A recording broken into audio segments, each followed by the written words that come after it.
You'll leave after the wedding. He promised, but the mafia boss never let her go. The rain-hammering port garrison was relentless, turning the Atlantic into a gray smudge against the skyline. Inside her third-floor walk-up, the air thick with the smell of mildew and old wiring. Rory Quinn ignored the weather. She was 29, an urban auditor for the city, and she was currently deep inside a fortress of corrupted data. Her screen glowed, the numbers on the spreadsheet blurring. For 3 weeks, she had been tracing the ghost allocations in the Dock 9 redevelopment project. Money meant for subsidized housing and infrastructure was bleeding out, vanishing into shell corporations. Tonight, she found the drain, a series of invoices, all approved by the same Harbor Compliance Authority official, all routing payments through a single vendor, D'Amato Consolidated Freight. Just as she isolated the final transaction, an encrypted email slid into her inbox. It was anonymous. The body of the message contained only a single image, a screenshot of her own desktop, taken seconds before, showing the very files she was investigating. Below the image, a digital signature was embedded in the metadata, a ghost in the machine. It traced back to a holding company she recognized from the audit, a company owned by D'Amato. She shut the laptop. Her heart was a cold knot in her chest. The rain against the glass sounded suddenly like static, like listening ears. An hour later, she was in the parking garage beneath her building, the concrete smelling of damp and exhaust. She was halfway to her sensible sedan when a vehicle blocked the exit ramp. It was a Maybach, the color of a starless night. Windows tinted to absolute black. It was armored. She could tell by the thickness of the door panels. A man stepped out from the passenger side. He wore a suit that probably cost more than her apartment's security deposit, but he wasn't the one in charge. He opened the rear door. Carmine D'Amato emerged from the shadows of the SUV. He was not the brute the papers portrayed. He was younger, perhaps mid-30s, with an engineer's focus in his eyes and the severe quiet of old money. He looked at her, not like prey, but like a variable he was finally solving. "Miss Quinn," he said. His voice was low, carrying easily over the drip of water from the ceiling. "Get in. You are not safe down here." She froze. "I'm not getting in that car." "The people who sent you that email are watching this garage. They are not my people." He gestured his hand toward the open door. "I'm offering you protection. Please, get in." She weighed the options, a digital threat versus a physical one. She chose the variable she could see. Rory slid onto the leather seat, which smelled of ozone and expensive polish. The heavy door closed with a pressurized, soundproof thump, sealing out the world. The SUV did not move. Carmine sat across from her, the space between them charged. "You've been busy," he said, not as a compliment. "You tracked the Dock 9 bleed. You found the shell company. And an hour ago, you froze the account." "It was city money," she said, her voice tight. "It was Cassio Morato's money," Carmine corrected her, his gaze sharp. "You didn't stop my operation. You stopped my rivals. You just cost Morato $50 million, and he is not a forgiving man." Rory processed this. She hadn't exposed the D'Amato syndicate. She had inadvertently done Carmine a favor by kneecapping his competitor. "What do you want?" Carmine leaned forward slightly. The ambient light from the dashboard caught the edge of his jaw. "I have a structural problem, Miss Quinn, and you have become the solution. I need a wife." Rory stared, certain she had misheard. "A what?" "A temporary, public-facing wife. You'll leave after the wedding." He spoke as if discussing a logistics merger. "My mother, Seraphine, left behind the Mariner Heritage Fund. It controls the majority shares of the legitimate side of my business, the shares I need to fight Morato for control of the harbor. But the fund has a specific covenant. It only unlocks if I marry, and my spouse must have, and I quote, no prior criminal convictions and no professional ties to organized labor or guild operations. You, Miss Quinn, are a city auditor. You are perfectly, beautifully clean." Rory almost laughed. It was the most absurd proposition she had ever heard. "No, absolutely not. Let me out of this car." "I admire your principles," Carmine said, his tone unchanged. "But your principles are about to become irrelevant. Tomorrow at 9 a.m., the Harbor Compliance Authority is going to receive an anonymous tip. Your audit, the one you just completed, will be flagged for irregularities. It will be buried, adjusted by the same HCA official who approved Murado's invoices. Your career, your work, your proof. It will all be gone. Cassio Murado will walk away, and Doc 9 will be bulldozed." The blood drained from her face. He knew. He knew everything. "I am not threatening you, Rory," he said, using her first name for the first time. It landed like a heavy hand on her shoulder. "I'm offering you a contract, a 6-month marriage, in return. I will give you what you actually want. Not just the D'Amato books. I will give you full access to the cold dock ledger. Everything, all of Murado's phantom shipments, all of the HCA payoffs. Enough to burn him, his operation, and the corrupt officials protecting him to the ground." He paused, letting the offer settle. "You save your audit, you save Doc 9 from eviction, and you do it using my resources. 6 months, then you walk away." She saw the trap. It was clean, brilliant, and inescapable. He wasn't offering her a cage. He was offering her the only key that fit the lock she was already trying to pick. "I want the exit clause ironclad," she said, her voice shaking but firm. "Witnessed, signed. My right to leave is absolute." "Of course," Carmine nodded. The man in the front seat, who had been silent as stone, turned, holding a leather satchel. He produced a slim folio and a pen. He was a lawyer. This had all been planned.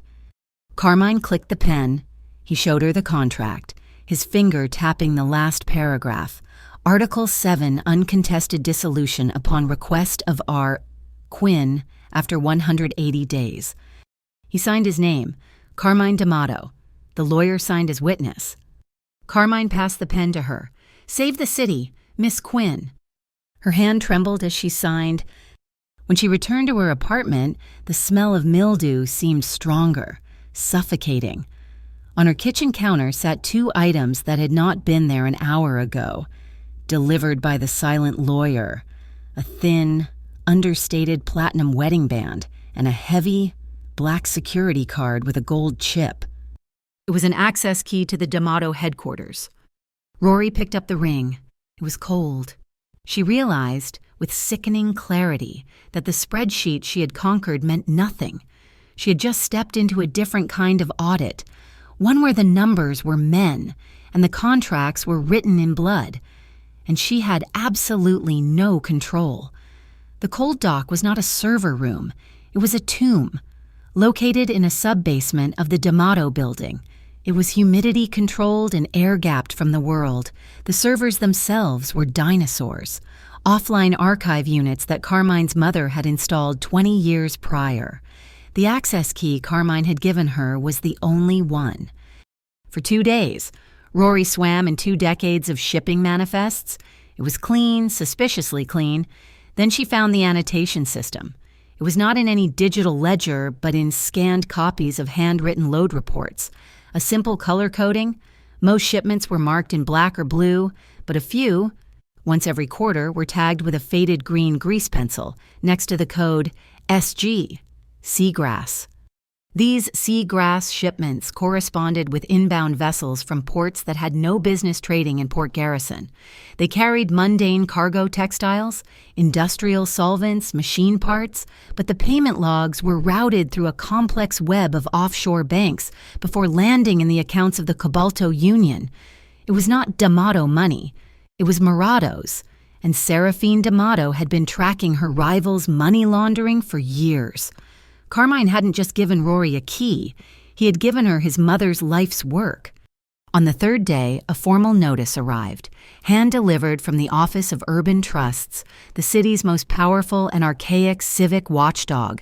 The trust was the gatekeeper to the Mariner Fund. Their letter was brief. Carmine D'Amato had 21 days to fulfill the marriage covenant. Furthermore, to unlock the fund. The trust required an immediate, independent audit of the D'Amato Consolidated Freight Holdings to verify its solvency and community standing. And who? Rory asked, holding the letter in Carmine's penthouse office. Did you nominate as the independent auditor? Who else could I trust? Carmine replied, not looking up from a set of architectural plans. You are the only person in this city who actually knows how to read the books, and you are, conveniently, about to be family. This is a catastrophic conflict of interest. It is a solution. He finally met her gaze, and it means we need to be seen. The trust is old-fashioned. They need to believe this is legitimate. The script began the next morning. Quayline Cafe, 8 a.m. It was all glass and polished wood, the one place a reporter was guaranteed to be. Rory wore a trench coat, her hair pulled back. Carmine wore a simple knit sweater, the sleeves pushed to his forearms. They looked, distressingly, like a normal couple. He bought her a black coffee. He touched the small of her back as they left, a gesture so fleeting and proprietary it made her skin burn. The camera flash was discreet, but it was there. That evening, they attended a fundraiser for the Historical Peer Society. Rory found herself shaking hands with council members who had ignored her audit reports for months. They smiled, called her Rory, and asked about the wedding. Carmine was a gravitational force, pulling people into his orbit with a quiet nod, a low-voiced word. He kept her close, his hand resting lightly on her waist. It was not a grip, but a statement of fact. She is with me. The performance ended the moment the elevator doors closed. They returned to his office, the silence heavy. I need you to delay the HCA report, he said, dropping the pretense. The HCA report is what got me into this, she countered, moving to the window that overlooked the harbor. I need 48 hours. Murado moved his assets when you froze his account. He's exposed, but he's fast. I need to swap the gears. Move my own legitimate assets to cover the contracts he's about to default on. If I don't, the longshoremen's pensions are tied to those performance bonds. Rory turned. Swap the gears or hide the bodies. I told you what I wouldn't do. This isn't cleaning, he shot back, his patience thinning. This is triage. I am an auditor, Carmine. I don't move numbers around to suit the narrative. I report what is there. And what good will that do? He said, stepping toward her. You report what's there. The HCA buries it, and the longshoremen starve. Your problem, Rory, is that you believe in the institutions. You believe the system works. I know it doesn't. I know it's a series of levers pulled by men like Murado. I am offering you a different lever, a real one. I believe in the law, she said, her voice low. You believe in control. You want to protect those workers by becoming a king. I want to protect them by making the king irrelevant. Their argument was interrupted by a call to Carmine's private line. His expression tightened. Where? He listened. How fast? He swore. A sharp, violent sound. Keep everyone back. Do not let them touch it. He hung up. Murado's response. A container with a broken seal had washed up near Anchor 4. It was leaking, a chemical stench rolling across the water. The Harbor Compliance Authority was on site in 10 minutes, Carmine said. 10 minutes. Rory's blood went cold. The HCA's response time for a standard spill is 3 hours. They were waiting for it. It's a plant.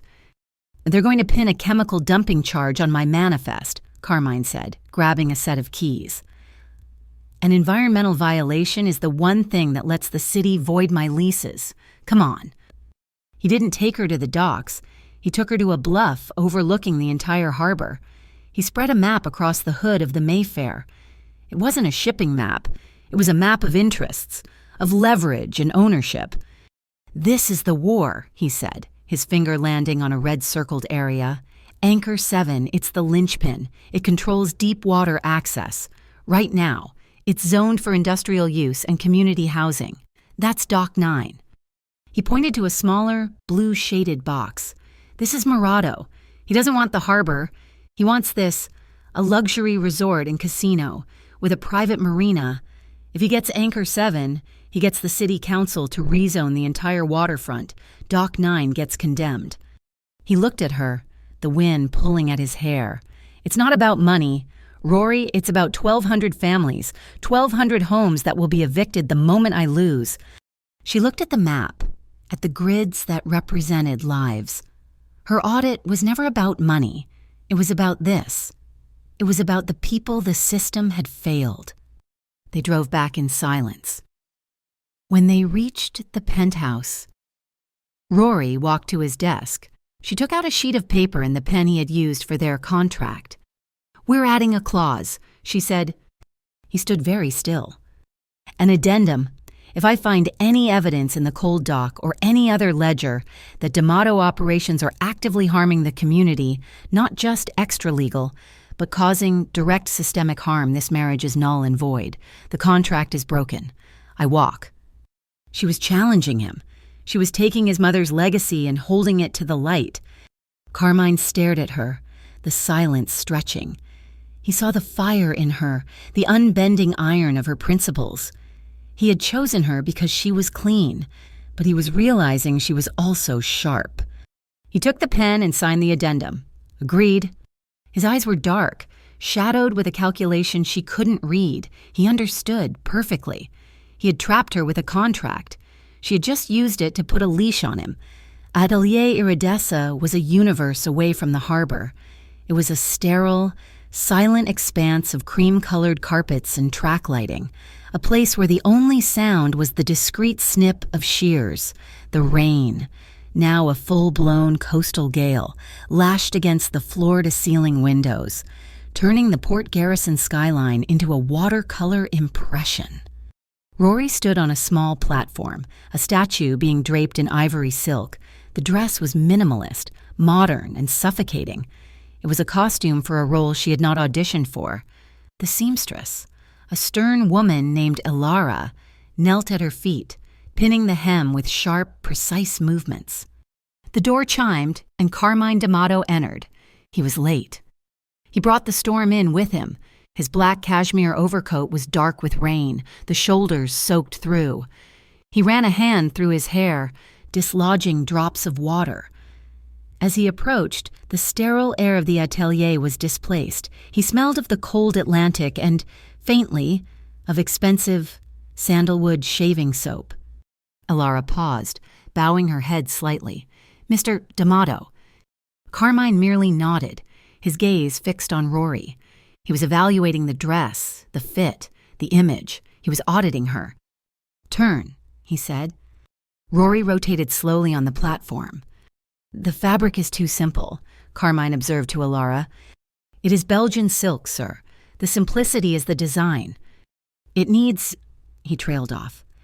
Rory shifted her weight, impatient. The heel of her borrowed shoe caught the edge of the platform, and she stumbled, her balance lost in the yards of silk. She didn't fall. Carmine moved with a speed that belied his stillness. His hand, warm and impossibly dry, landed flat on the small of her back. It was not a grab or a grope, it was a placement, a solid, stabilizing force that stopped her momentum instantly. The warmth soaked through the thin silk, a shock against her cool skin. Her entire nervous system registered the contact, warm, dry, calm. She froze, her breath caught. He was closer now, close enough for her to see the gray flecks in his dark eyes. He leaned in, his voice so low only she could hear it over the drumming rain. "I will not touch you when you do not want it." It was a promise, but it sounded like a warning. Rory didn't reply. She couldn't. She simply met his eyes in the mirror, her gaze direct and unflinching. It was the only boundary she had left to draw. He held her gaze for a beat, then two, before taking a deliberate step back. His hand was gone, leaving a patch of warmth that immediately felt cold. The drive back was tense. The Maybach was a silent vault, cutting through the flooded streets. The wipers fought a losing battle against the deluge. Near the waterfront, a police barrier blocked the road. A fallen power line was spitting blue sparks onto the wet asphalt. "We wait," his driver said. Carmine exited the vehicle. Rory, not wanting to be left alone, followed him. They moved under the deep awning of an old, disused ferry terminal. The air was colder here. heavy with salt and the stench of low tide. The wind howled through the pilings, whipping her hair free from the clip she had put it in. A particularly vicious gust pushed her off balance, slamming her lightly against him. She tried to step back, but a long strand of her hair had caught, tangled in the top button of his damp shirt. "Hold still," he commanded, his voice soft. She obeyed, trapped by a single strand of hair. He was close, the front of his coat pressing against her shoulder. He didn't pull or yank, he was methodical. He trapped the errant strand between his thumb and forefinger, his touch surprisingly delicate. With his other hand, he slowly worked the button, unhooking the hair without breaking it. The entire process took perhaps 30 seconds, but it felt like an hour. She watched his hands, the focus in his expression. Her heart was hammering, a frantic rhythm against her ribs. She analyzed the feeling. It was not fear, not the cold dread she felt in the garage. This was different, Clyde? This was the electric hum of proximity, the undeniable static between two opposing forces. It was the terrifying, confusing awareness of a predator who had chosen, twice now, to be gentle. His hands stilled, the hair was free, but neither of them moved. A low, mournful sound echoed across the water, a foghorn from a tanker navigating the storm. The sound vibrated in the air around them. He didn't lean in. He just watched her eyes, his head tilted slightly, asking a question she had no idea how to answer. She didn't pull away. It was, she supposed, a tiny, almost imperceptible nod. His lips met hers. It was not a collision. It was a landing. It was slow, tentative, and deeply respectful. It was just the press of his mouth against hers, warm and dry against the cold, damp air. His other hand came up, but he didn't grab her. He didn't pull her close. His fingers rested gently on her cheek, his thumb brushing just below her eye, as if wiping away the rain. The kiss deepened, but only slightly. A sigh, a quiet intake of breath. She tasted the salt from the air on his lips, felt the heat of his breath, a stark contrast to the cold. The moment was broken by a sharp, digital buzz. Rory pulled back first, instinctively reaching into her coat pocket. She had regained her control. It was her work phone. An alert she had set. A new file had just been uploaded to the HCA's public server, timestamped tonight. She looked from the screen back to Carmine. He had not moved, his hand still resting on her cheek. A small, almost imperceptible smile touched the corner of his mouth. It was not a smirk. It was a shared acknowledgement. This, whatever this was becoming real. He dropped his hand and stepped back, creating a pocket of safe, cold air between them. The drive continued in silence. When the SUV pulled into the secure garage beneath his penthouse, Carmine got out and walked around to her side. He opened the door for her, but he did not offer a hand. He did not touch her again. He simply waited, giving her the space to exit on her own terms. The respect, Rory realized with a sinking feeling, was infinitely more dangerous than the force. It made the desire feel like her own idea. The key to the cold dock was not just access, it was a map of Cassio Morato's mind. Rory spent 36 straight hours in the chilled sub-basement, fueled by black coffee and a cold, clarifying rage. She had found the seagrass shipments. Now, she was tracing the shadow. She found it in a set of duplicate invoices for industrial solvents, the same chemicals found in the leaking container. The first set, legitimate, was paid by D'Amato Consolidated. The second set, routed through the Cobalto Union, was a phantom order. She dug into the digital signature authorizations. That was the trap. The authorizing signature on the phantom shipment, the one that framed the D'Amato syndicate for the chemical dump, was a forgery. Morato's team had been sloppy. They had used the digital authentication key of a D'Amato executive who had been dead for 2 years.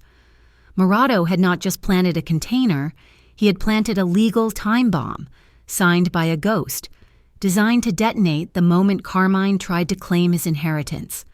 She was printing the evidence logs when the alarms in the penthouse suite went off. Not the fire alarms, but the security chime, the main elevator bank, not Carmine's private car.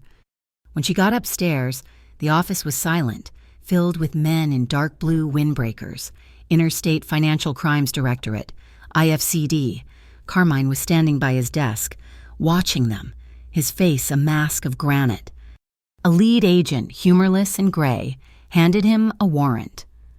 Carmine D'Amato, we are conducting a search of these premises in relation to allegations of illegal dumping and financial malfeasance. Carmine's lawyer was already protesting, but the agents fanned out, opening cabinets. Rory stepped forward. May I see the warrant, please? The agent looked at her, annoyed. Who are you? I'm his fiancé, Rory said, the word tasting like ash. And I'm the independent auditor assigned to this file. I'd like to see the warrant. Scoffing, the agent held it out. Rory scanned it quickly. She read the articles, the justifications, and then her eyes snapped to the bottom. The judicial seal, the date of issue. She looked up at the agent. This warrant is invalid. It's signed by a federal judge, lady. The seal, Rory said, her voice cutting through the room. It's dated for last year. It's a clerical error, but it's a fatal one. You are conducting an illegal search based on a voided document. Everything you touch is fruit of the poisonous tree. Call your superior. The agent's face mottled with anger. He snatched the warrant back and stared at the date. He swore, a low, vicious sound. Morato's man at the IFCD had rushed the job, grabbing a pre-signed warrant from an old file. Hold, the agent yelled. Everyone, hold, we're pulling out. The agents retreated, frustrated and angry. The raid was over, but the first shot had been fired. The feds were now in Morato's pocket. The news of the raid, even though aborted, spread through the docks in an hour. Panic started to set in among the Dock 9 residents. He's trying to spook them, Rory said, pacing the office. He wants them to believe you're toxic. He's succeeding. Then we changed the narrative. She grabbed her laptop and opened a secure streaming client, sending the link to the Dock 9 community board. She hit record. My name is Rory Quinn, she said, looking directly into the webcam, her voice steady. You may have heard rumors of an IFCD raid. It failed. It was based on falsified information, just like the evidence of the chemical spill. She didn't show them the ghost's signature. That was the knife, and she was saving it for the Office of Urban Trusts. Instead, she showed them the seagrass ledger. This is the truth, she said, screen sharing the flow chart. The Cobalto Union, under Cassio Morato's direction, has been laundering money through this harbor for years. He planted that container to frame Mr. D'Amato and force the city to void the D'Amato leases. He wants your homes. She closed the stream, a countermove. While she was broadcasting, Carmine had been on the phone, his voice low and urgent. He hung up, his expression grim.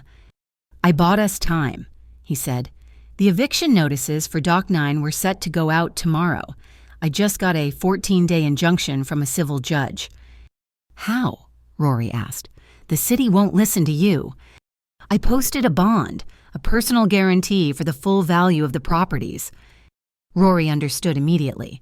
You posted a bond against the Mariner Fund, the fund you don't have access to. It's a gamble, he admitted. The judge is an old friend of my mother's. He's honoring the intent of the fund, but if we are not legally married and the fund is not unlocked when that 14 days expires, the bond is forfeit. I'll be in contempt of court. The fund will be permanently frozen and Dock 9 is gone. The next morning, Morato retaliated. The front page of the Port Garrison Gazette's website told the story. The headline, Auditor in Bed with Mob Boss.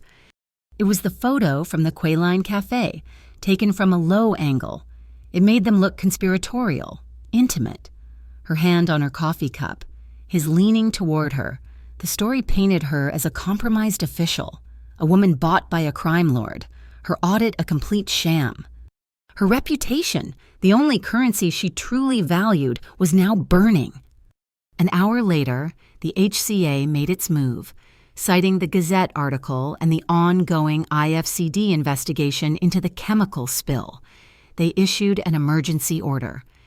Anchor 7 was sealed. "It's a full stop," Carmine said, watching the alert cross his monitor. "The HCA has locked down my primary berth. Nothing moves. The supply chain is choked." "The longshoremen," Rory whispered.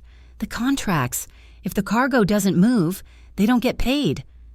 "And they'll blame me," Carmine finished, his voice cold. "Not Murado. Me. He just turned my own men against me." Rory stared at the screen, at her own face twisted by a paparazzi lens. She was being erased, her work, her ethics, her name. She picked up her coat. "Where are you going?" Carmine asked. "To the Port Council. They want to fight this in the press." "Fine. I'm requesting an emergency public hearing. I'm going to present my audit. I'm going to present the data." "They will crucify you," Carmine said, standing in her way. "They will hold up that newspaper, and they will tear you apart." "Let them," she snapped, her eyes blazing. "I will not let my work be silenced because I am afraid. I will stand in the light, I will present the facts, and I will dare them to question my independence. Let's see if their accusations are stronger than the truth." He was silent for a long moment, just watching her. The last of the afternoon sun illuminated the dust motes dancing between them. "My mother," he said, his voice quiet, almost rough. Rory paused. "The fund, the clause. She didn't write it to force me into a marriage of convenience. She wrote it," he said, looking out at the now stilled cranes of Anchor 7, "to force me to choose someone like you." He turned back to her. "Someone outside the darkness. She called it. Someone clean. She knew that without an anchor. I would just become another Murado. I chose you, Rory, because you were the perfect key for the lock. But I am beginning to understand. I did not choose you just for the clause. I chose you because you are the one person who might actually save this family from itself." The hearing before the Office of Urban Trusts was scheduled in less than 48 hours. The digital evidence from the cold dock was secure in the penthouse server, but the master file, the original copy of the ghost signature, existed on only one other physically isolated drive, a backup server at a D'Amato shipping depot in Ward B. They needed that hardline proof. They traveled in a 3-car convoy. The Maybach, insulated and silent, felt like a submarine moving through the dark, industrial streets. Carmine drove, his focus absolute. Rory sat beside him, the hard drive she intended to use for the transfer feeling like a cold stone in her pocket. A standard black sedan led, and another followed. They never made it to Ward B. The attack was precise. 2 heavy-duty, unregistered flatbed trucks, their grills reinforced with illegal steel, emerged from parallel alleys. They were not trying to stop the convoy. They were trying to crush it. The lead car was slammed into a concrete pylon, crumpling like paper. The follow car swerved, tires screaming, only to be T-boned by the second truck. The Maybach was a tank, but it was trapped. Carmine spun the wheel, reverse punching the accelerator, but the truck that had hit the lead car slammed backward, catching their rear bumper. The second truck boxed them in, its engine roaring, its headlights pinning them in a blinding white glare. Doors slammed open. 8, maybe 10 men, clad in dark tactical gear, fanned out, surrounding the Maybach. They carried kinetic batons, not firearms. This was not an execution. It was an extraction. "They cut the comms," Carmine said, his voice deadly calm, checking a dead monitor. "They're professionals." One man, clearly the leader, stepped up to Carmine's window and rapped on the armored glass with a heavy flashlight. "D'Amato," his voice was muffled but clear. "We know she's in there. Murado wants the card, the access key to the cold dock. Give it to us, and you live." "Stay behind me," Carmine ordered Rory. He hit a release, and the heavy door opened. He stepped out, a shield between her and them. "You are making a mistake." "The card," the leader repeated. Carmine moved. He was not a brawler, he was a shark. He disarmed the leader in a single, brutal motion, a twist of the wrist that sent the flashlight clattering. He shoved the man back into the others as a diversion. "Rory, run the warehouse, the south door." Rory didn't hesitate. She scrambled out of the passenger side as the men swarmed Carmine. She sprinted for the warehouse, a dark monolith of corrugated steel. She heard a heavy thud and a grunt of pain, Carmine taking a baton to the ribs, but he bought her the second she needed. She slammed her shoulder against the corroded door, which burst open into a cavernous darkness. She wasn't just running from... She was running to... She saw it across the floor, the building's main control panel. As two of Morato's men burst in after her, she reached it. Her eyes scanned the labels: loading bay, electrical, HVAC, and a large red lever, fire suppression system Ward B. She pulled it. There was no water. A deafening hiss filled the air, and from nozzles in the ceiling, a high-expansion foam began to pour down, a blinding white avalanche. It was a chemical blizzard, obscuring everything in seconds. The men yelled in confusion. A hand grabbed her arm. She screamed, but it was Carmine. His face was grim, a cut bleeding above his eyebrow. He pulled her toward a small, low opening she hadn't seen. Technical passage, now. He shoved her through, following on her heels, sealing the heavy metal door just as the foam engulfed the warehouse. They ran through a dark, concrete tunnel, the only sound their ragged breathing and the distant, muffled hiss. They emerged into a different world, an old, dilapidated boathouse, built on the water, separate from the warehouse. The air smelled of old rope, diesel, and briny decay. The storm was still active here, rain hammering the tin roof. They were soaked, whether from rain or the residual moisture of the foam, and the cold was immediate, sinking into their bones. They collapsed behind the rotting hull of an old sailboat, hidden from the single door. They were both shaking, adrenaline and cold warring for control. "You're shaking," he whispered, his voice rough. I was scared, Carmine," she admitted, her teeth chattering. He stared at her, the cut on his head bleeding freely. He had taken a beating for her. "You were scared, but you didn't run. You activated the foam. It blinds the cameras," she chattered, "and stops them." He stripped off his heavy wool overcoat. It was damp, but the thick lining was still warm.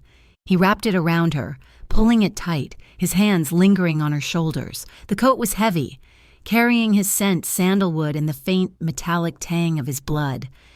He was too close. The space was too small. The air between them was gone, replaced by the steam of their shared breath in the cold. "You will be free, Rory," he whispered, his voice a low vibration that she felt more than heard. "After the ceremony, the contract holds. You will leave." He paused, his gaze dropping to her mouth. "If you want to." That qualifier, "if you want to," it was not a promise of freedom anymore. It was a plea. She didn't know who moved first. Perhaps she leaned in, or perhaps he did. The distance closed, his mouth found hers, and it was nothing like their first kiss.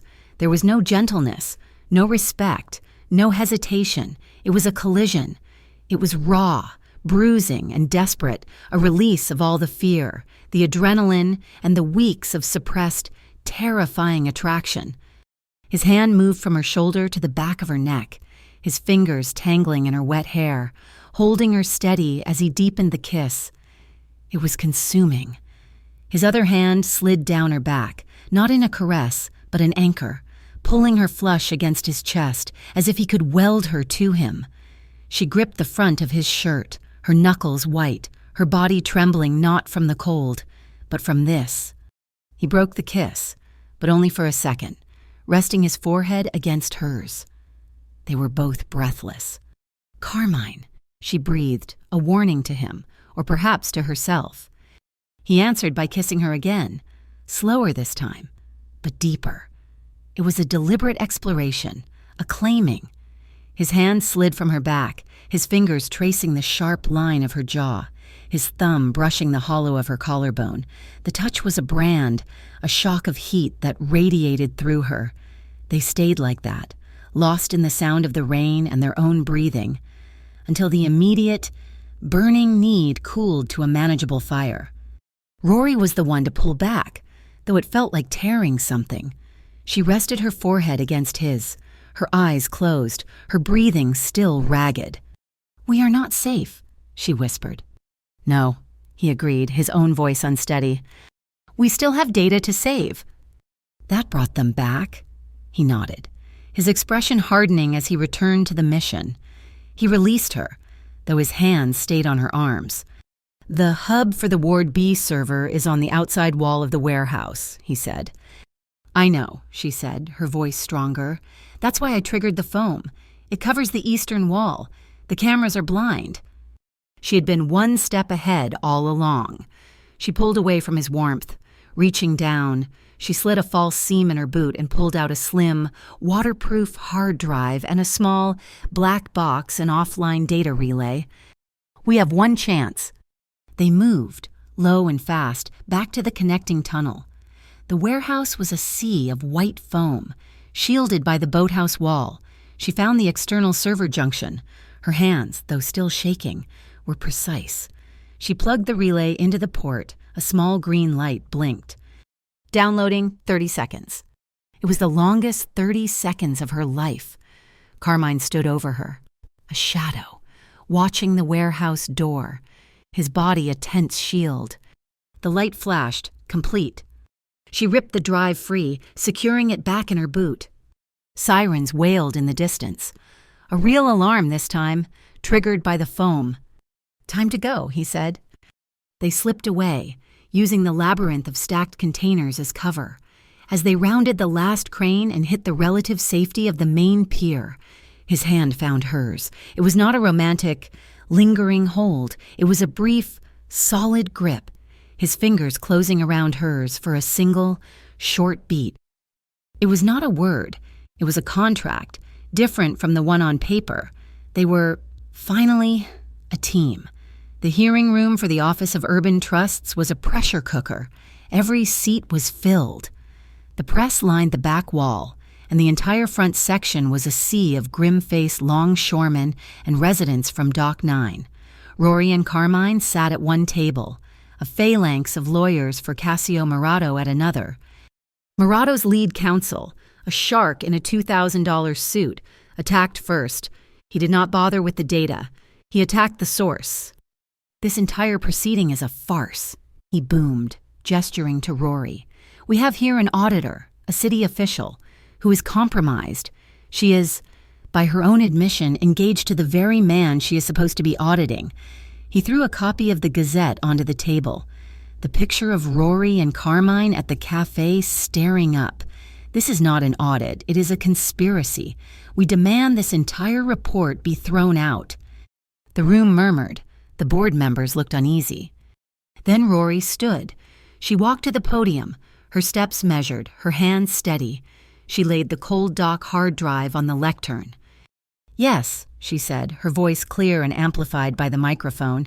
"I'm engaged to Carmine D'Amato." She let the admission hang in the air, sucking the oxygen from the room. "I am also the only person who has seen the truth, and my relationship does not change the facts." She turned to the main screen. "This is not about my character. This is about a crime." She clicked. The first image was the duplicate invoice for the industrial solvents. The second was the forged digital authorization. "This," she said, her finger tracing the signature, "is the authentication key of Sal Pinelli, a D'Amato freight manager, and this," she clicked again, bringing up a death certificate, "is his obituary. Mr. Pinelli died 2 years ago. Cassio Morato's team used a dead man's signature to plant a chemical spill. Frame Mr.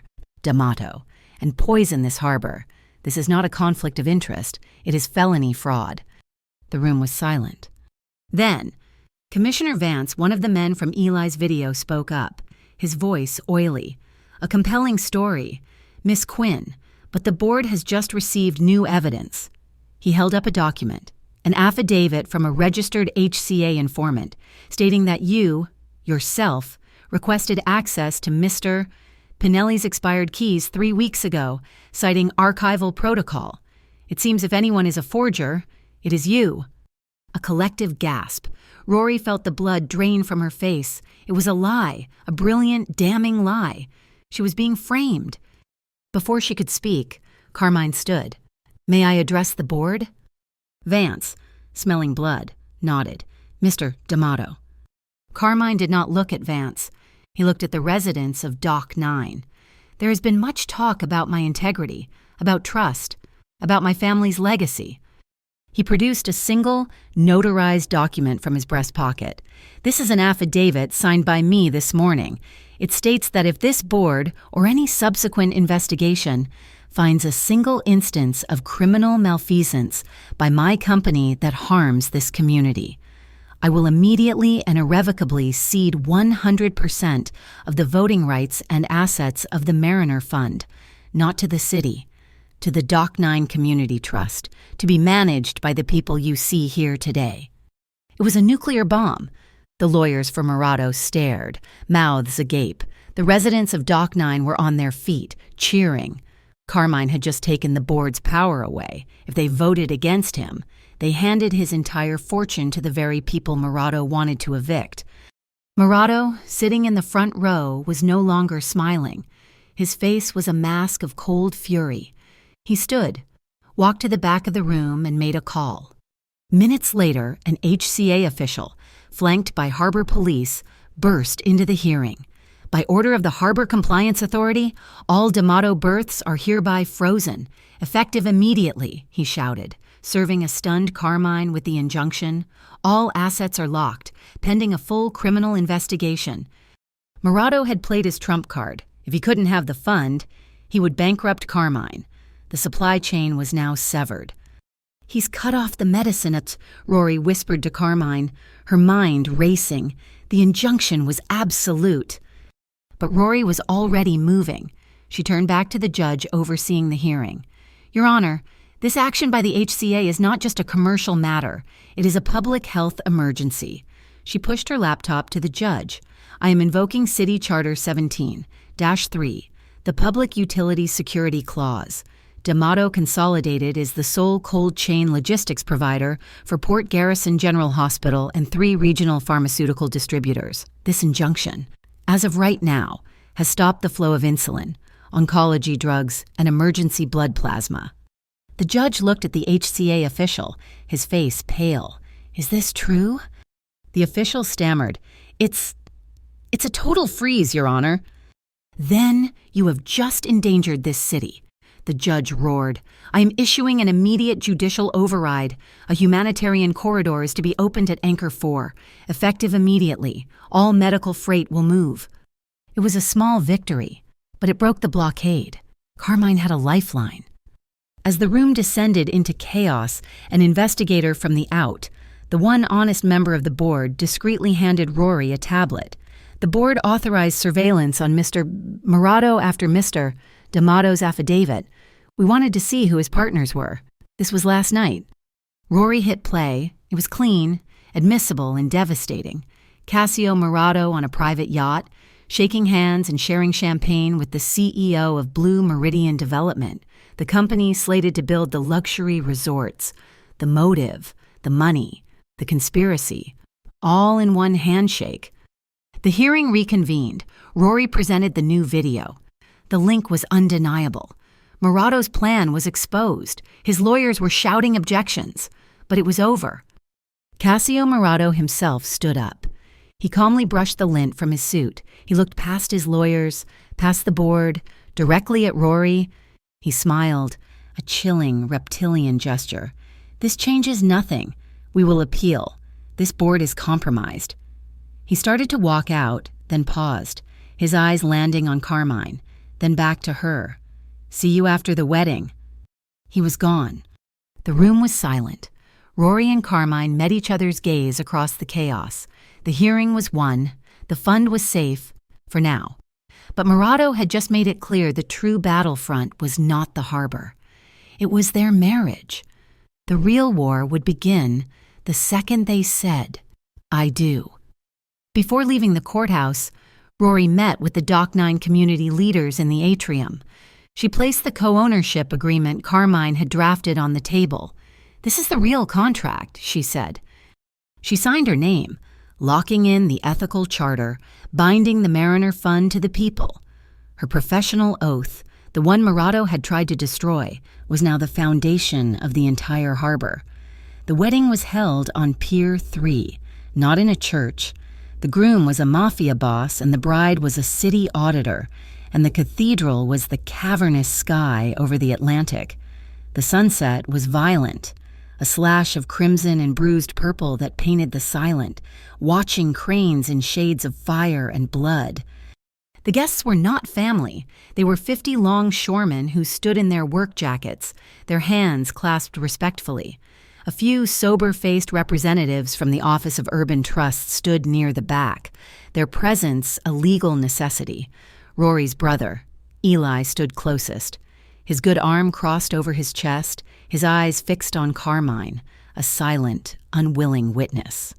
Rory wore the ivory silk dress. It was simple, severe, and moved like water when she walked. She wore no veil, no jewels.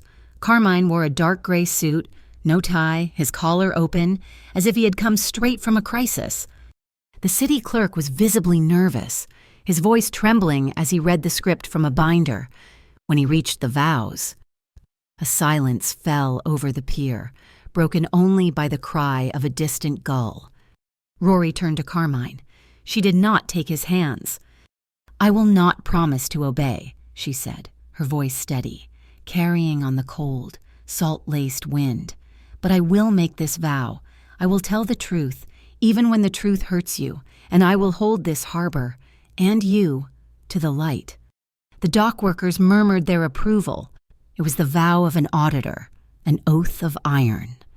Carmine watched her, his expression revealing nothing and everything. He accepted her challenge. "I will not promise you peace," he responded, his voice a low rumble, "because we do not have it, but I make this vow I will choose your light. Even when my darkness is easier, I will stand by your standard, always." He slid a ring onto her finger. It was not a diamond. It was a thin, worn band of old platinum, Serafine D'Amato's ring. It was not a token of love. It was an inheritance, a key. "By the power vested in me," the clerk rushed, eager to finish. "Wait," Carmine said. The clerk stopped, his mouth open. Carmine's lawyer stepped forward from the small crowd, placing 2 documents on the small lectern. One was the state marriage license. The other was the Mariner Fund co-ownership charter, the one that bound the assets to the Dock 9 Community Trust. "This was my mother's design," Carmine said, his voice low. "For Rory alone, the law and the family, bound together, one cannot exist without the other." He picked up the pen. He signed the marriage license. He signed the community charter. He passed the pen to her. Rory's hand was steady. She signed her name, binding herself to this man and binding them both to the harbor. The fund was unlocked. The co-ownership was sealed. The marriage was a legal fact. The clerk, finally realizing his part, stammered, I now pronounce you married." There was no kiss, just a brief, respectful nod from the longshoreman. Someone turned on a small, battery-powered speaker, and a slow, instrumental song drifted over the pier. Carmine held out his hand, one dance for the witnesses. Rory placed her hand in his. He pulled her close, his hand resting firm and warm on the small of her back. They moved slowly on the weathered wood. A silent, formal rotation. They were a united front, a newly formed corporation. "He's going to move tonight," Carmine murmured, his breath brushing her ear, the contact sending an unwelcome shiver down her spine. "Murado can't let us have this victory. He has to strike while the ink is still wet." "I know." He held her a fraction closer, their bodies aligned, shoulder to chest. "The contract is fulfilled," he said, his voice quiet, almost rough. "The fund is open. By dawn, you are free to go. The dissolution papers are drawn up. You can go. Rory, if you want." She looked up at him. He was offering her the escape clause, just as he had promised. But his eyes were not offering. They were asking. Before she could answer, the sky tore open. A single red flare shot up from the warehouse district, arcing over the dark water. It was followed by two more, a signal of distress. Carmine's phone vibrated. He pulled it from his pocket, looked at the screen, and his face hardened into stone. HCA, he said, his voice flat and cold. They're raiding the main warehouse. Murado found a judge willing to sign a seizure warrant, claiming our marriage is evidence of conspiracy to defraud. He's cutting off the money on our wedding night. The music stopped. The small crowd began to murmur, their own phones lighting up. Our honeymoon, Rory said, the irony a bitter acid in her throat. It's a shift. Exactly. Carmine released her. He turned to the crowd, his voice resonating with authority. Everyone, stay calm. My people will see you home safely. This is not your fight. He grabbed Rory's hand. It was not a romantic gesture. It was a command. The car! Now! They ran down the pier, her silk dress catching on the splintered wood, his hand locked on hers. They were in the back of the Maybach, the engine a low growl as the driver sped through the industrial streets. The city lights blurred past. He won't stop, Rory said, staring at the flashing lights growing closer. Neither will we. Carmine reached into the glove compartment. He pulled out a thick 9x12 manila envelope, sealed, with no name on it. He handed it to her. What is this? I kept my word, he said, his gaze fixed on the road ahead. That envelope contains two documents. The first is an unconditional, signed petition for the dissolution of our marriage. It requires only your signature to be filed. The second is a fully executed transfer, ceding my half of the Mariner Fund co-ownership to the Dock 9 Community Trust. It also requires only your signature. Rory stared at the package. It was total, absolute freedom. The escape hatch. He was giving her everything she had demanded. If I sign this, she said, her voice quiet, I'm gone, and you're left with nothing. The fund defaults to the community. That was the agreement, Vaughn, he said. You leave after the wedding. I do not hold people who want to leave. The car sped toward the warehouse, toward the flashing lights of Murado's attack. Rory looked at the envelope, the weight of it heavy in her lap. She thought of Eli, of her old apartment, of a life where numbers were clean and contracts were simple. Then she looked at Carmine, at the man who had just handed her the power to destroy him, all to keep a promise. She slid the envelope into the leather satchel at her feet. She did not open it. The choice was no longer about running or staying. It was about whether to build or to break. The HCA raid was not a search. It was a media event. Murado had sent them in, cameras rolling to perform the seizure. They were carting out servers, sealing office doors, but they were only seizing the hardware. The data was already secure. By 2 a.m., the penthouse, protected by Carmine's personal security and untouchable by the HCA warrant, had become a war room. The wedding dress was gone, replaced by slacks and a black sweater. Rory, fueled by a cold, precise fury, had assembled a 3-person neutral IT forensics team she had trusted during her city tenure. They seized the terminals, she said, pacing before the main screen, but they based the seizure warrant on the inventory, and the inventory is a ghost. For the next 6 hours, they built the bloodline. Rory fed her team the data from the cold dock, the real ledgers, the dead man's signature, the phantom manifests for the chemical spill.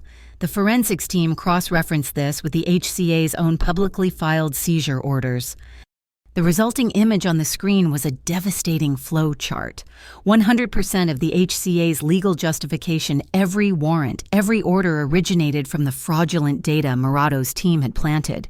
The entire state-sanctioned seizure was built on a foundation of sand. While Rory built the legal weapon, Carmine prepared the battlefield. He convened an emergency, pre-dawn meeting with the longshoremen's union heads and the Dock 9 community leaders. The HCA has frozen our payroll, Carmine said, his voice flat, standing in the cold union hall. Murado wants you to panic. He wants you to turn on me, to believe I cannot protect your paychecks. He wants chaos. He's getting it. Carmine, one foreman shouted. "My men can't work." "So we work smart," Carmine countered. "A strike hurts our own. We are going to conduct a targeted action. As of 6 a.m., the humanitarian corridor Rory Quinn opened remains operational. All medical supplies move, but—" A cold smile touched his lips. "Every container bound for Blue Meridian development will undergo an immediate, intensive safety and integrity review. We will not stop the harbor. We will stop his harbor." It was a scalpel, not a sledgehammer. It showed control, protected the public, and choked Murado's primary partner. At 4 a.m., Rory, flanked by Carmine's legal team, appeared before an emergency night session civil judge. She did not present the bloodline map as evidence of fraud. That would take weeks. She presented it as a matter of public safety. "Your Honor, I am invoking the Port Integrity Clause," she stated, her voice echoing in the empty courtroom. "The HCA's seizure is based on fraudulent inventory data, proven here." She gestured to the verified IT report. "Because their data is false. Their seizure is reckless. They have compromised the integrity of the cold chain, and they have no legal standing to do so. We are requesting an immediate emergency injunction to lift the HCA seizure." Murado, anticipating this, responded at dawn. A dull boom rolled across the water from Anchor 7. A plume of black smoke rose into the morning sky. The 6 o'clock news immediately ran the story. Violence at the Docks D'Amato syndicate suspected in sabotage blast. It was a classic misdirection, painting Carmine's workers as thugs, undermining the surgical strike. Rory didn't even flinch. She was already on the phone with the geophysics department at Port Garrison University. "This is Auditor Quinn. Your waterfront seismic sensors. Did you register a high explosive detonation near Anchor 7 at approximately 5:15 a.m.? She listened, her eyes closed. "Thank you." She hung up and dialed the judge. "Your Honor?" That was not a bomb. The university's seismic data registered only a low-level thermal event, consistent with a chemical accelerant, not a detonation. It was a fake. It was theater. "I am sending you the data now."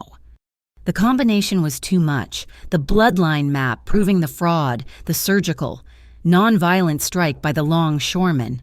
And now, seismic proof of Murado's false flag operation. The system broke. The IFCD, the federal agency that had been humiliated by Rory during the botched raid, saw their chance to salvage their reputation. They had been played by Murado, and they knew it. By 9 a.m., the IFCD had pivoted. They were not investigating D'Amato. They were investigating the HCA. They arrested Commissioners Vance and Davies for conspiracy to commit fraud and endangerment of public welfare. By 10 a.m., Commissioner Vance, faced with Rory's ironclad data and a federal indictment, confessed. His confession was broadcast over a local radio affiliate, the entire seizure, the chemical spill, the forged documents. All of it was a coordinated effort directed by Cassio Murado. The HCA warrants evaporated. Murado knew the legal game was over. He ran. He pulled his liquid assets, millions in untraceable bonds and cash, and moved them onto a fast-moving roll-on/roll-off cargo ship, the Azure Star, bound for an international port with no extradition treaty. "He's leaving," Rory said from the penthouse, watching the ship's transponder. "He's just going to walk away." "He's a ghost," Carmine said, standing beside her. "He leaves and he vanishes." "Maybe not." Rory pulled the Port Authority license for the Azure Star. She was scanning the fine print, the complex addendums for high-speed international freight. Her finger stopped. Article 4, Section 2, he's trapped. "What?" "This clause," she said, her voice electric. "The vessel forfeits all cargo if it attempts to debark while an HCA seizure is under active appeal. Vance's confession voided the D'Amato seizure, but Murado's own lawyers filed an appeal against your humanitarian corridor yesterday. He's trying to flee during his own active appeal. If that ship leaves the dock, the Port Authority seizes every dollar on it." Night fell. The Azure Star sat at the dock, a ghost ship, trapped by its own legal maneuver. The harbor was quiet. Carmine's men were back at work. The clock in the penthouse chimed, a single, soft bell. Midnight, the wedding day was over. Rory was looking at the azure star when Carmine spoke, his voice quiet. "It's done. The contract is honored." She turned, and he was standing by the door. "It's past midnight, Rory," he said. "The envelope is on the table. You are free." She looked at the manila envelope, her exit, her freedom. She looked at the city, the harbor she had just fought for. She did not move. Her phone, sitting on the desk, lit up, a new message from an unknown number. It was just a few words, stark and cold. "End this at the Breakwater Lighthouse. One-time choices forever. C.M." The Breakwater Lighthouse was a spike of granite against the storm. The wind and rain were so violent they felt like solids, a physical assault of noise and water. Cassio Murado stood on the observation deck, protected by the thick glass, backlit by the massive, sweeping beam of the light. He was not trying to hide. He was holding a marine radio, the channel open, broadcasting his voice over the pier security frequency, a frequency he knew Carmine monitored. "A final negotiation. Mrs. D'Amato." His voice crackled over the speaker in the Maybach. The Mrs. was a deliberate, slicing insult. "You won the hearing, you have the fund, but I left you a gift." He waited, relishing the moment. A toxic debt, a poison pill buried deep in the D'Amato books before you ever arrived, a lien that activates the second your new community fund attempts to override an HCA seizure. If you use your power, you freeze your own fund. Checkmate, Rory. Now, let my ship go, or I trigger it. Rory, still in her wedding night slacks and sweater, stepped out of the Maybach. Carmine was right behind her. She was carrying a briefcase.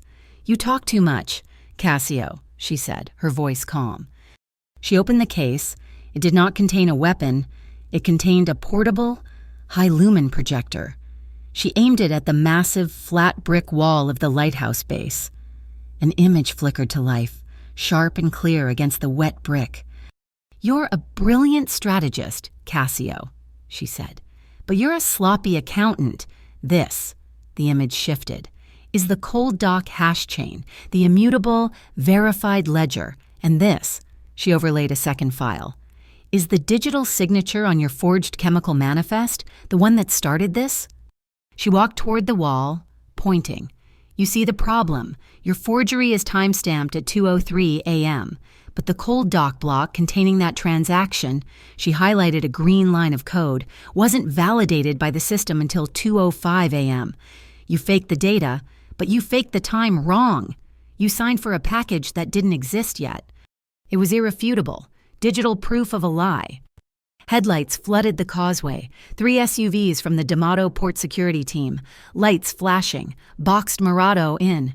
He visibly tensed, his hand moving under his jacket, but the men did not deploy. Carmine stepped out of the shadows, unarmed, holding a loudspeaker.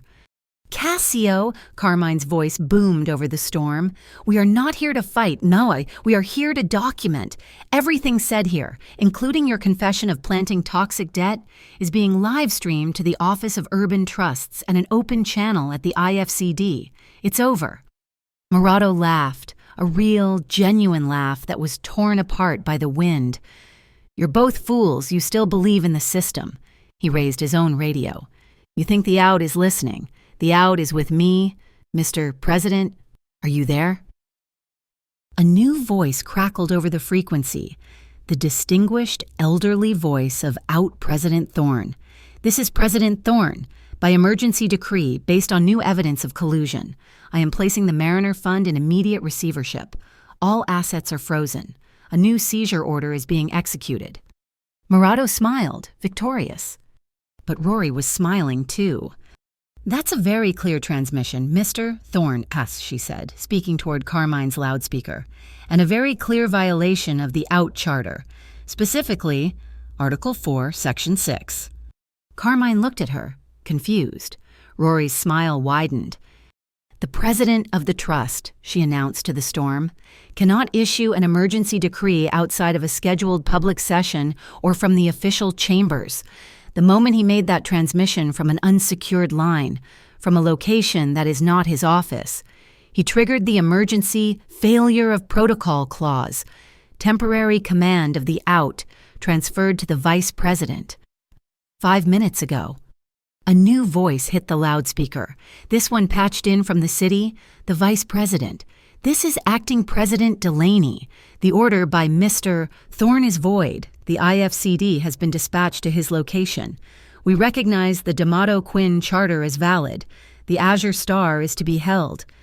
Morato's face collapsed. He screamed, a raw sound of pure rage, and smashed a small device in his hand, a jammer.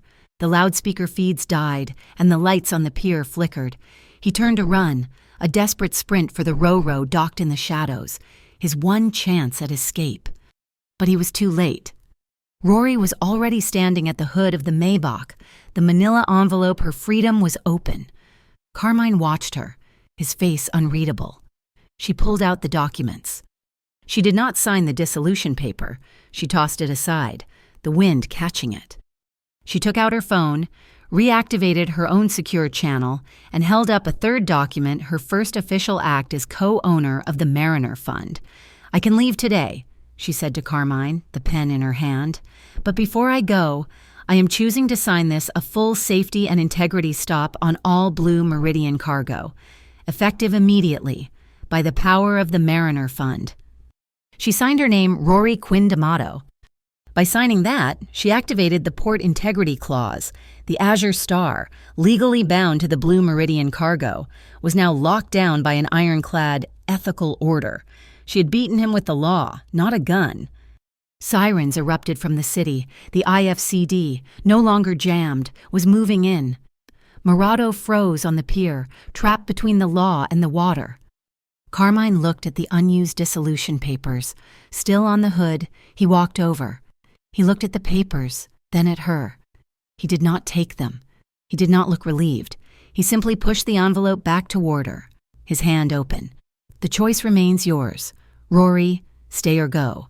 It is your choice." He had truly, finally let her go. The storm was breaking. The rain softened to a mist, and the oppressive wind died. From across the water, the faint sound of cheering echoed from Dock 9. The lighthouse beam, no longer diffused by the rain, cut a clean, golden path across the black water. Rory looked at the envelope. She looked at Carmine. She picked up the dissolution papers and, in one clean motion, tore them in half. The wind took the pieces. "We continue," she said, "but we do it my way, on my terms." He did not speak. He just stepped forward, closing the last bit of space. He cupped her face, his hands gentle, his skin warm against hers. They stood on the wet brick, hands clasped, the sirens wailing in the distance. He kissed her. It was slow, deep, and steady. It held no desperation, only certainty. Their breathing was even. There was no hurry. Behind them, the lights of Port Garrison began to stabilize, the harbor clean. The promise, "You'll leave after the wedding," had been the lie to get them in. The truth was, neither was held captive. They were two people who had chosen to stay, turning a contract of convenience into an alliance for life, and dragging the shadows into a gray territory where they, together, wrote the rules. Thank you so much for listening to this story. We would love to know where you are tuning in from, so please drop a comment below and let us know what you thought. Please subscribe to Mafia Boss Stories, like this video. And if you want more stories like this one, hit that hype button to help it reach more listeners.